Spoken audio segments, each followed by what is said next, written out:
Welcome to Farm Your Daily, a field forward podcast. I'm your host, David Geiger. Today on Farm Your Daily, there is a push towards more research and transparency in the fertilizer market. President of the Iowa Corn Growers Association, Mark Mueller, joins us to continue the conversation on input cost challenges facing corn farmers. Please be sure to like and follow the podcast as well as our social media at Field Forward Pod. We would love to have you join our community, keeping folks informed about what is affecting our farmers. This is Farm Here Daily. And joining me on Farm Here Daily, we're going to take a look at fertilizer cost issues that we are seeing across the country and what that means for our corn farmers. Input costs becoming much of a bigger concern and also a bigger business challenge. And to talk about that, we have with us the Iowa Corn Growers Association President, Mark Mueller, joining us. Mark, thank you so much for your time today on Farm Here Daily. And you all at Iowa Corn have been watching this very closely. As you address this, as you look at it, we had some news from the House of Representatives that are aiming to, I believe, study it a little bit more. Can you tell us a little bit about that and why it's necessary to look at it more closely? Yes, the Fertilizer Research Act was written up by Senator Grassley on the Senate side, and then Ashley Hinson and Randy Feenstra on the House side.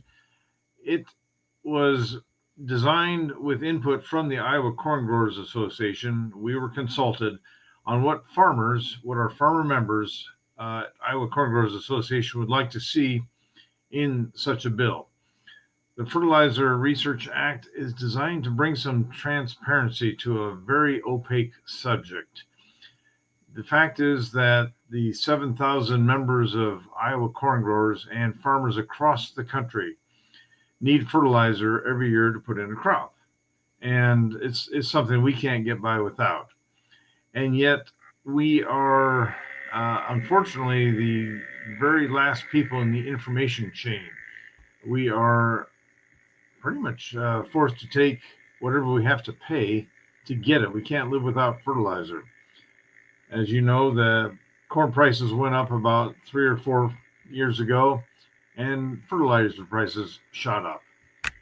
However, corn prices have come back down, but fertilizer prices are kind of like falling like a feather, you know. Corn prices drop like a cannonball, fertilizer drops like a feather.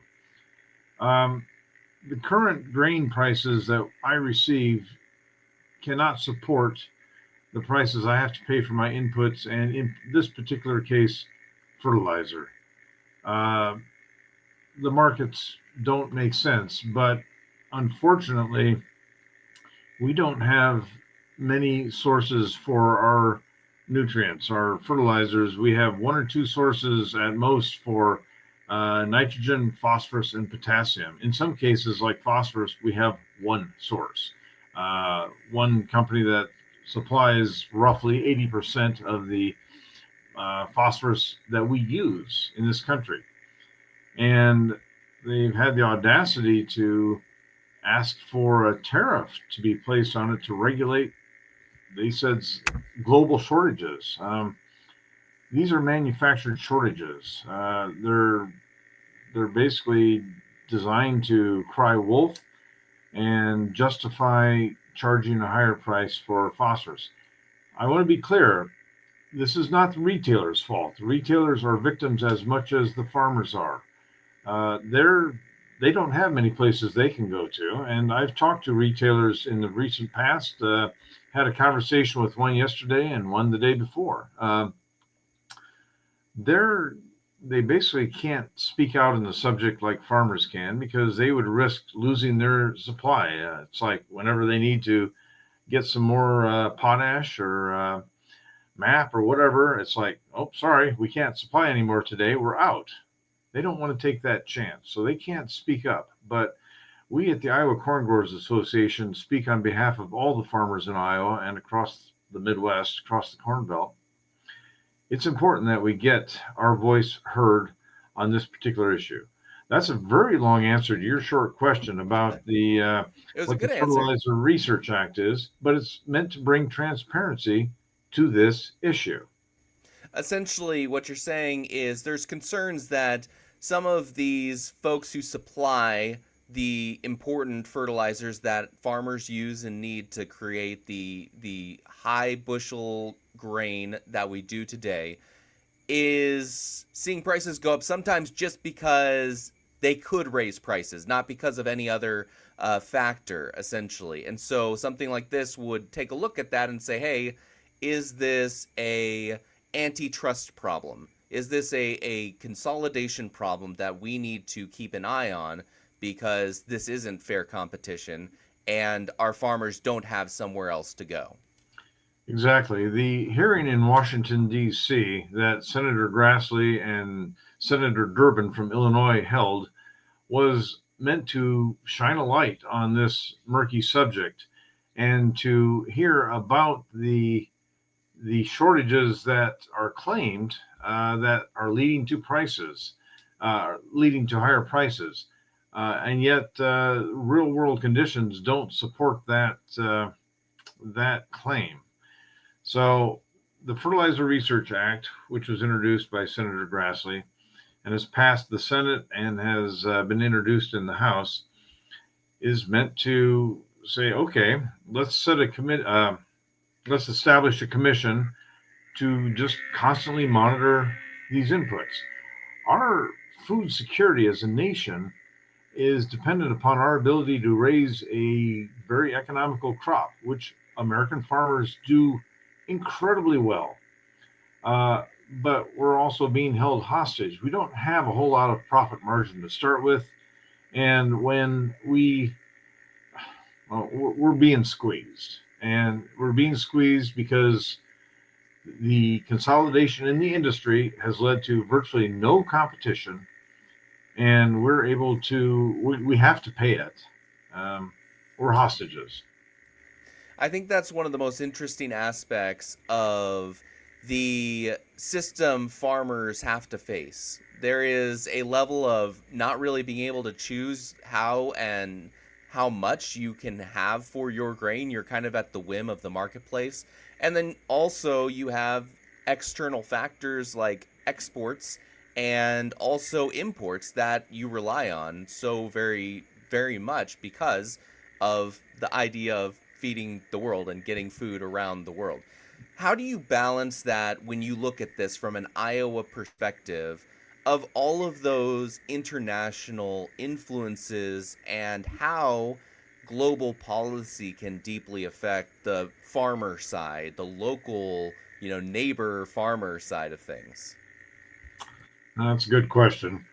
Um, I say it this way: the incidents that happen outside the borders of the United States are beyond our control, but a free market system is able to adapt to that. To make the claim that something that started 3 or 4 or 5 years ago is still affecting the markets is disingenuous. We are able to adapt. Farmers adapt all the time. The people that sell to farmers adapt all the time. The people that sell to the people that sell to farmers are the ones that are artificially creating choke points, making claims about, well, you better buy it now because you may not be able to get it later. And then a retailer told me an example yesterday about how his supplier had called him up and said, we're not sure we can get you so many tons of potash. You better get an order in before the price goes up, and the price will go up because we can't get it. So he placed an order for 300 tons, just enough to finish out the end of the season. And then before he showed up at work the next morning, trucks were lined up with potash, ready to unload it at his facility. It's like, okay, was there a shortage or not? Sounds a little sketchy. I know, and it's just one of those things that the Fertilizer Research Act would help to clear up. Is there really a global shortage out there? Is there? Sure, I can see some international things and maybe some domestic things affecting supply for a short time, but just as there were shortages in COVID, like people couldn't get toilet paper for 2 weeks. Right. Well, all of a sudden, toilet paper started showing up out of the woodwork. Our free market system, which I fully endorse, is able to make adjustments quickly. And the fact that, yeah, there might be shortages, prices might go up and down, but the fact is that we're looking at price gouging and have for a number of years now, based on the fact that we have had tremendous consolidation in the fertilizer industry. I think we have one company that supplies roughly 80% of the phosphorus. We have one or two companies that supply roughly 80% of the potassium, and we have maybe two to three companies that supply 80% of the nitrogen in this country. Um, we had, oh gosh, I think we had probably 8 or 10 sources when I started farming in the mid 1990s. We don't have that anymore. And each time there's a round of consolidation, we're promised that the savings will get passed back to the farmer. No, they won't. The farmer's profits will be getting passed back to the shareholders of those companies. And I am all for our American system of capitalism, but that's when it's a well regulated, not abused system. So that's my gripe with our suppliers. We Uh, don't have enough of them. You I can say the same for other industries too, but we're focused right. on fertilizer here. I think it's really interesting because this is a question that I have struggled to find a answer to, let alone a good answer to. There might not be one, and that is what you touch on in terms of competition and the free market system. When it works great, but it also can be abused. But we have had laws, we had history of when people abused it, and we created laws and practices in place to prevent people from having monopolies or abusing the systems like that. How do you balance, for example, with this, having the government help out, be a regulator, someone who has increased scrutiny, whose job it is to watch out for stuff like this? How do you balance at what level they're helping and what level they are supporting you as a small business owner, and overstepping that bound? Where's that line for you? Is there a line on that front, or I don't know if, I'm sorry for having to ask this, but it's a hard question. It's a hard question, and the answer is not that hard. We do have laws. We just need to enforce those laws. I was fortunate to have a discussion yesterday with Gail Slater. She is the Attorney General in charge of the Antitrust Division at the Department of Justice. But an easier title would be just to say she's the cop on the beat. And she has, she was nominated and supported for her position by Senator Grassley. And she told me that the words to her from Senator Grassley were, get some stuff done, get something moving. We have had these laws on the books, but they're not endorsed, or they're not enforced, excuse me.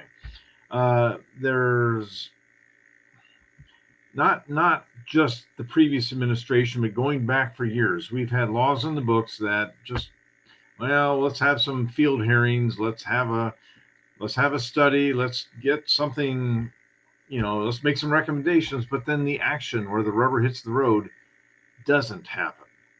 And I believe that I believe that Ms. Slater is probably right when she says she's on the cop on the beat and she's going to do something, because you know it's I understand that that lobbyists are being hired right now to oppose her.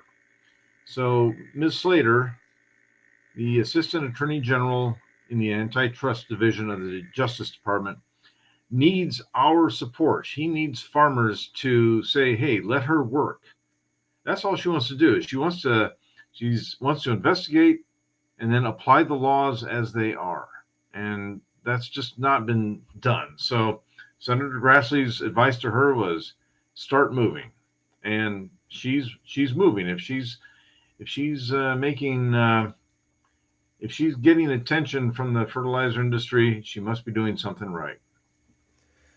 I believe I saw somewhere, and correct me if I'm wrong here, that this Fertilizer Research Act would also have the USDA take a better look and study it, kind of like it does for NAS and some of the other aspects of farm research. Is that correct? Where we'd be able to have a better transparency of where it's coming from and what costs basically come across that fertilizer?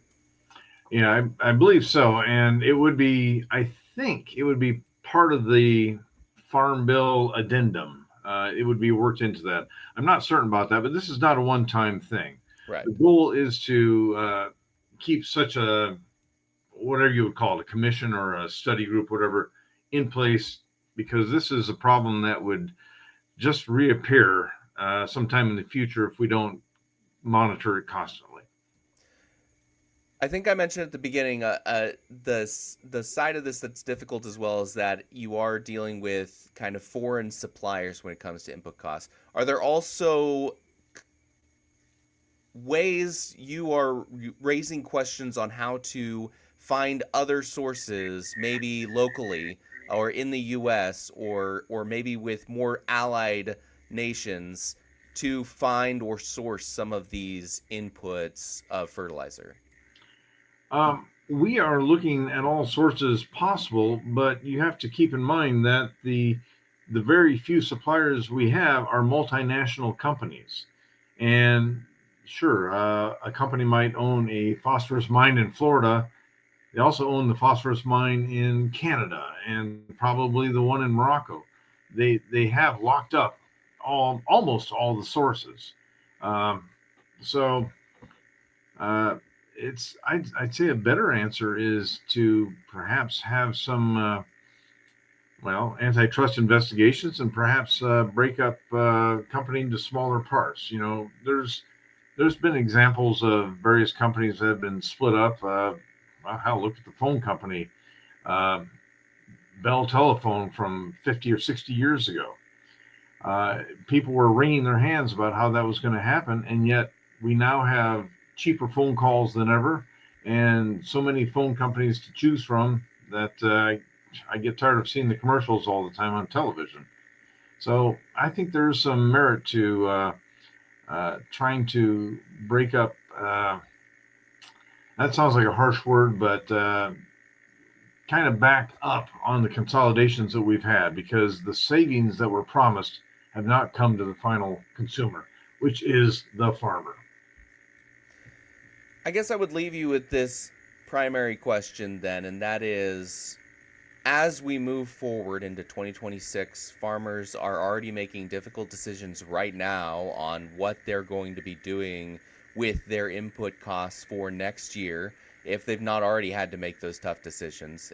Looking at the harvest that they've gotten and what might be ahead, and whether or not global influences will impact their business, what would you like to see Congress do in the short term to try to help out alongside this Fertilizer Research Act and other ways that you were mentioning, law enforcing laws already on the books? How would you like to see things move forward to support farmers during a time where they're facing so many challenges all at once? Okay, my solution is still a two-edged sword. It's going to be emergency payments from the government. We've had other issues besides high fertilizer prices that have affected the price I receive for my corn. I'll say trade disruptions are chief among them. Uh, there are, I guess, my first short-term solution would be to get E15, year-round E15 nationwide. That would be of no cost to the United States and would use up another couple billion bushels. It would more than clean up the carryout that we've had for a couple of years. E15 would be a quick solution. I would encourage the government to do that. Iowa Corn has been working on that for years, and we need to push it over the finish line. Um, that would be one quick thing. Now, here's the two-edged sword part. Emergency payments. No farmers like to rely upon the government for checks. I have to admit, I've never sent one check back, but I'd much rather be able to rely upon free and open markets to sell my produce around the world, because frankly, Iowa farmers and all the Corn Belt farmers are the finest producers of corn in the world. We do it in the best sustainable manner for the lowest cost. And we are reliable, regular suppliers until you start to get politics involved, and then we all of a sudden lose we go from everybody's first choice to everybody's second or third choice. So we would need some government checks. Now, the government check, everybody knows I'm going to get one, including my input suppliers. And I believe there was a shareholder phone call that one of my fellow directors at Iowa Corn listened to, and 3 times in that shareholder's phone call, it was mentioned that farmers are going to be getting a big fat check from the government, and that's just going to help our profit margin because we're going to take that big fat check from them when they have to buy their fertilizer. That's the two-edged sword. We're getting government assistance, but it goes in one hand and right out the other when I have to start buying my inputs. Everybody knows we're getting it. How are they not restraining themselves from taking it from us? That's the double-edged sword part. Mark Mueller is the Iowa Corn Growers Association president, joining us on Farm Here Daily, talking about the Fertilizer Research Act that was reintroduced. Mark, thank you so much for your time today. Thank you for having me. This is Farm Here Daily, a Field Forward podcast. Thank you so much for listening. Again, in order to continue to produce this type of local content, we would love to have you join our community. So please follow the podcast as well as our social media channels at Field Forward Pod. You can also find me on social media at Geiger Reports. Again, I am your host, David Geiger, and I'll be back again on Monday. Have a good weekend, everybody.